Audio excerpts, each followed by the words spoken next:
محفوظ نہیں رکھتے، ان کے جسم کے اوپر خارش جیسی بیماریاں اور جلدی بیماریاں اور ان کے جو ہے نفس کے اوپر جو ہے زخم وغیرہ اور اس کے علاوہ اور کئی قسم کی بیماریاں جو ہیں وہ پیدا ہو جاتی ہیں۔ تو کہا کافروں نے کہ یہ قرآن پاک بڑی عجیب چیز ہے۔ اللہ تعالیٰ کی ذات نے اپنے قرآن پاک کے اندر رسول اللہ صلی اللہ علیہ وسلم کی احادیث کے ذریعے سے جو مسلمانوں کو احکامات صادر کیے ہیں، ہر مسلمان کا یہ فرض اور حق بنتا ہے کہ ان حکموں کو من و عن بلا سوچے سمجھے ان کے اوپر ایمان بھی لائے اور ان کے اوپر عمل بھی کرے۔ یہ بات یاد رکھنے کے قابل ہے، انسان اتنی دیر تک گمراہ نہیں ہوتا جتنی دیر تک انسان اپنی عقل کے گھوڑے دوڑانے شروع نہیں کر دیتا۔ جب انسان ہر حکم کے اندر اپنی عقل کو استعمال کرتا ہے اور یہ سوال کرتا ہے کہ عقل نہیں مانتی، عقل کے مطابق نہیں ہے، میرا دل مطمئن نہیں ہے، تو انسان جو ہے سیدھے راستے سے گمراہ ہو جاتا ہے۔ یہ منکرین حدیث کا بہت بڑا ایک گروہ جو ہے، ان کے اندر بہت زیادہ لوگوں کا نام آتا ہے۔ ایک انسان جس کا نام عبداللہ چکڑالوی تھا، یہ لوگ اسی طرح ہی پیدا ہوئے کہ جب ان کو ہر چیز اپنی مرضی کے مطابق نہیں ملتی تھی بالآخر حدیث کا انکار کر دیتے تھے۔ لیکن اللہ تعالیٰ کی ذات نے ہمارے لیے یہ معیار مقرر کیا ہے کہ رسول اللہ صلی اللہ علیہ وسلم کا ہر فرمان جو ہے قرآن اور حدیث دونوں چیزوں کے اوپر ہمارا ایمان لانا جو ہے وہ لازمی ہے۔ آج ہمارے لیے یہ بطور مسلمان ایک فخر کی بات ہے کہ موجودہ سائنس نے اللہ اور اس کے رسول کی بہت زیادہ باتوں کو خود ایکسیپٹ کیا ہے اور تسلیم کیا ہے کہ یہ باتیں بالکل بجا ہیں۔ اللہ کے نبی صلی اللہ علیہ وسلم نے حکم دیا کہ تنزہ من البول فإن آمۃ عذاب القبر منہ، کہ جب تم پیشاب کرو تو پیشاب کے قطروں سے مکمل پرہیز کیا کرو۔ اس کی وجہ یہ ہے کہ عذاب قبر جو ہے زیادہ تر رسول اللہ نے فرمایا وہ پیشاب کے قطروں کی وجہ سے ہوتا ہے۔ واقعہ بھی آپ حضرات نے سنا ہوا ہے کہ آپ گزر رہے تھے تو قبر کے اندر 2 بندوں کو عذاب ہو رہا تھا، اور ایک بندے کو عذاب ہونے کی وجہ یہ تھی کہ وہ پیشاب کے قطروں سے جو ہے وہ احتیاط نہیں کرتا تھا۔ تو آج سائنسدانوں نے اس بات کو تسلیم کیا کہ جو لوگ اپنے پیشاب کے قطروں سے اپنے جسم کو محفوظ نہیں رکھتے، ان کے جسم کے اوپر خارش جیسی بیماریاں اور جلدی بیماریاں اور ان کے جو ہے نفس کے اوپر جو ہے زخم وغیرہ اور اس کے علاوہ اور کئی قسم کی بیماریاں جو ہیں وہ پیدا ہو جاتی ہیں۔ اور اس کا سب سے بڑا منہ بولتا ثبوت ہمارے معاشرے کے اندر یہ ہے کہ ہمارے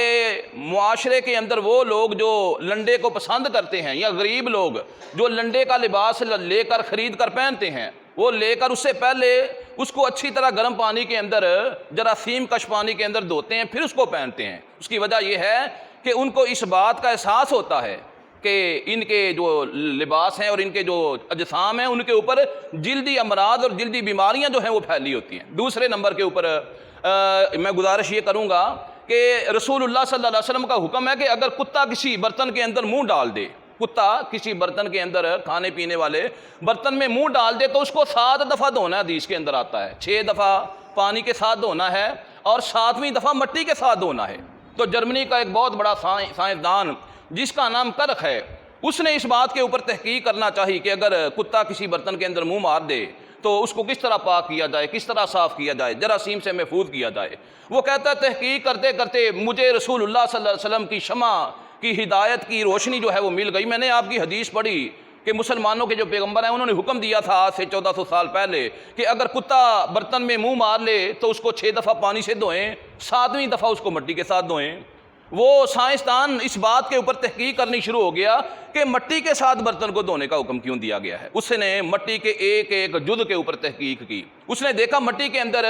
ایک جز پایا جاتا ہے جس کو ہماری عام حکیم لوگ یا پنجابی میں لوگ نوشادر بولتے ہیں۔ نوشادر ایک ایسا جز ہے، ایک ایسا حصہ ہے جو جراثیم کو مار دیتا ہے۔ کتے کے جوٹھا ہونے کی وجہ سے برتن میں جو جراثیم پیدا ہوتے ہیں ان کا خاتمہ کر دیتا ہے۔ وہ کہتا ہے مجھے بڑا اچھا لگا کہ آج سے 1400 سال پہلے ہی بتلا دیا گیا تھا۔ پھر اس نے کہا میں نے سوچا کہ رسول اللہ صلی اللہ علیہ وسلم یہ بھی تو کہہ سکتے تھے کہ برتن جو ہے اس کو نوشادر کے ساتھ صاف کیا جائے، لیکن آپ نے غالباً یہ اس وجہ سے نہیں کہا کہ اکیلی نوشادر ہو سکتا ہے، عام طور پہ ہر بندے کو نہ مل سکتی یا ہر بندہ نہ خرید سکتا، لیکن مٹی کو اللہ نے یہ خوبی عطا کی ہے کہ مٹی کے اندر نوشادر جو ہے ہر حال کے اندر موجود رہتی ہے۔ اس وجہ سے اللہ کے رسول صلی اللہ علیہ وسلم نے حکم دیا کہ کتا اگر مٹی میں منہ ڈال دے 6 دفعہ اس کو پانی کے ساتھ صاف کریں اور 7ویں دفعہ جو ہے اس کو آپ مٹی کے ساتھ صاف کریں۔ تیسری میری گزارش یہ ہے مسواک کرنا۔ یہ چند دن پہلے میں نے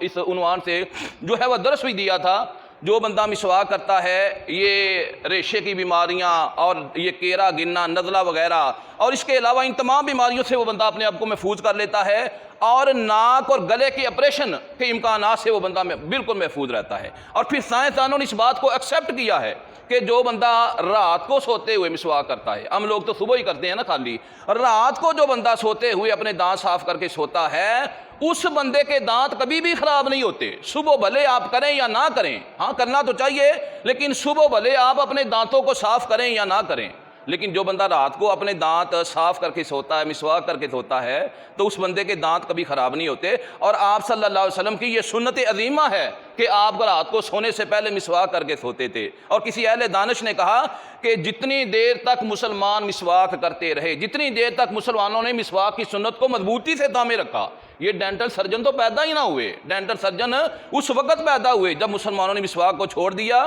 اور یہ سمجھا کہ دن کے اندر ایک دفعہ ٹوتھ برش کر لیں گے تو اس کی وجہ سے ہمارے منہ کی جو ہے بو جو ہے وہ زائل ہو جائے گی۔ اور چوتھی میری گزارش یہ ہے، مسواک کرنے کے بعد نماز سے پہلے ہم وضو کرتے ہیں۔ امریکہ کے اندر بہت بڑے سیمینار کے اندر جو نفسیاتی ماہر تھے انہوں نے ایک جلسہ نما پروگرام کیا، اور اس کا موضوع یہ تھا کہ ادویات کے علاوہ، میڈیسن کے علاوہ کون کون سا علاج ہے جس کی وجہ سے جو نفسیاتی مریض ہیں، اعصابی مریض ہیں، جو پاگل پن کے جو ہے وہ مرض کے اندر شکار ہو جاتے ہیں، ان کے لیے اور کیا کیا جا سکتا ہے۔ تو وہاں پر ایک ڈاکٹر نے نسخہ پیش کیا، اس نے کہا میں نے یہ تجربہ کر کے دیکھا ہے، جو لوگ ڈپریشن کے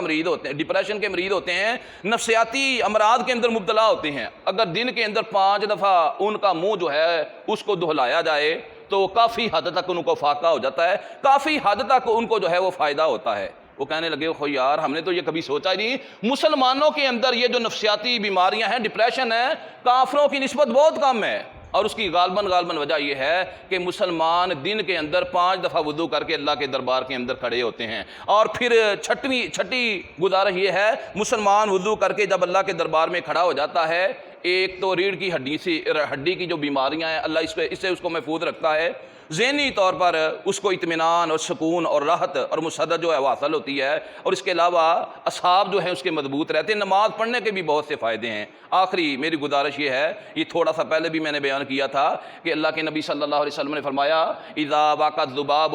فی شرب احدکم فلیغمسہ، جب تمہارے اندر سے کسی ایک بندے کے کھانے میں یعنی مشروب کے اندر دودھ ہو، شربت ہو، کسی چیز کے اندر مکھی گرے، تو مکھی کی یہ خاصیت ہے، مکھی کے ایک پر کے اندر اللہ نے بیماری پیدا کی ہے، دوسرے پر کے اندر اللہ نے شفا پیدا کی ہے۔ آپ صلی اللہ علیہ وسلم نے فرمایا مکھی جو ہے وہ بیماری والا پر جو ہے وہ اپنے آپ کے دودھ کے اندر یا آپ کے برتن کے اندر ڈبو دے گی، جو شفا والا پر ہے اس کو اوپر کھڑے کیے رکھتی ہے۔ تو آج سائنسدانوں نے تحقیق کی، انہوں نے اس بات کو ایکسیپٹ کیا اور قبول کیا ہے کہ مکھی کے ایک پر کے اندر جو ہے وہ وائرس پایا جاتا ہے، جو جس پر کے اندر وائرس پایا جاتا ہے، بیماری پائی جاتی ہے، وہ پر وہ ڈبو دیتی ہے۔ دوسرے پر کے اندر اینٹی وائرس یعنی وائرس کو ختم کرنے والا جو ہے وہ مواد پایا جاتا ہے، وہ اس پر کو باہر رکھتی ہے۔ جب اینٹی وائرس والا پر جو ہے اس کے اندر ڈال دیا جائے تو جراثیم ختم ہو جاتے ہیں، آپ کا کھانے والا سامان ہو، پینے والا کوئی جو ہے مشروب ہو، وہ پاک ہو جاتا ہے۔